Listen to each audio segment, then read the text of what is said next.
All right, sir, are you Randall Miller? I am. Yes, sir. Mr. Miller, if you'll raise your right hand and take the oath, please. Do you solemnly swear or affirm that your testimony provided before the court shall be the truth, the whole truth, and nothing but the truth, so help you God? I do, ma'am. Mr. Miller, how old are you? I'm 52. And tell me your education. I have a Bachelor of Arts from USC Film School, and I have a Master of Fine Arts from the American Film Institute. All right, and you understand why you're here? I do. And you understand that the charges against you? I do. You understand that as to count 1, criminal trespass, you could get up to 12 months in jail, and as to the involuntary manslaughter, you could get from 1 to 10 years in prison. You understand that? I do, sir. And your lawyer has handed me a plea petition indicating that you wish to enter a plea of guilty to those charges. Is that what you want to do? I do. On the morning of February 20th, 2014, 27-year-old Sarah Jones awoke and went to Medin Studios in Savannah, Georgia to begin work in the profession she loved as a camera assistant on the film Midnight Rider.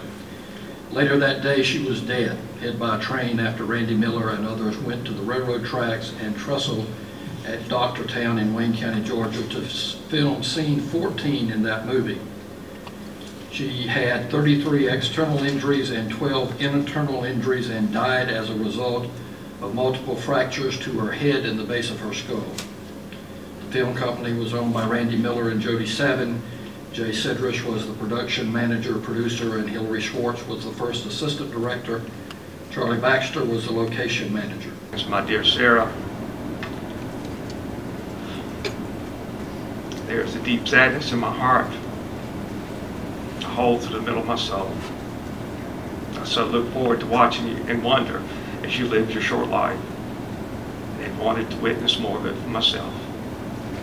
To me, it's not time for you to die. Who am I to say?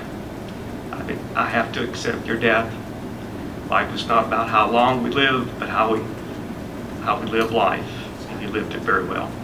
I want to also say that a beautiful human being and a bright light source was stripped away from what I believe was rooted in selfishness.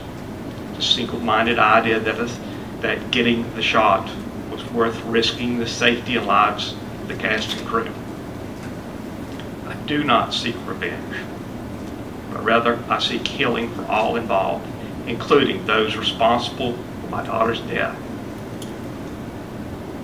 At the same time, we cannot send a signal to the film industry that it is okay to disrespect life, to commit such senseless, dangerous acts for the sake of so-called cinematic immunity. There's nothing the court could do or Ms. Johnson or the district attorney's office could do to really bring you justice in this case. This was clearly a tragic accident that caused the death of your daughter and sister and granddaughter and loved one that could have been prevented. I hope that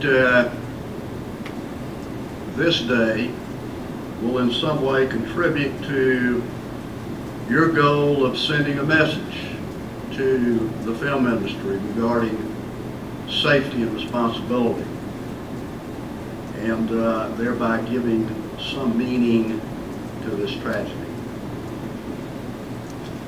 Mr. Miller, it is with some reluctance that the court is going to accept the negotiated plea agreement with central probation. In this case, it is therefore the judgment of the court that you be sentenced to the custody and control of the Department of Corrections to serve a term of 10 years. And I will impose this sentence under the First Offender Act. You'll be required to serve 2 years in custody. That sentence will be served in the county jail here in Wayne County. A great deal of loss for all involved, everyone. We are, as much as I can use the word, satisfied with what came of the case. I'd like to say that Elizabeth and I were grateful for all the hard work from the Sheriff's Department, from the District Attorney's Office. A great deal of work in this, and we're grateful for all that work, and we're we're content with the result. We do call for the movie and television industry to examine themselves and examine the myth of this bubble cinematic immunity that they may think they have. It does not exist. And we hope that the sacrifice of our daughter's life will continue to change the film industry for the better.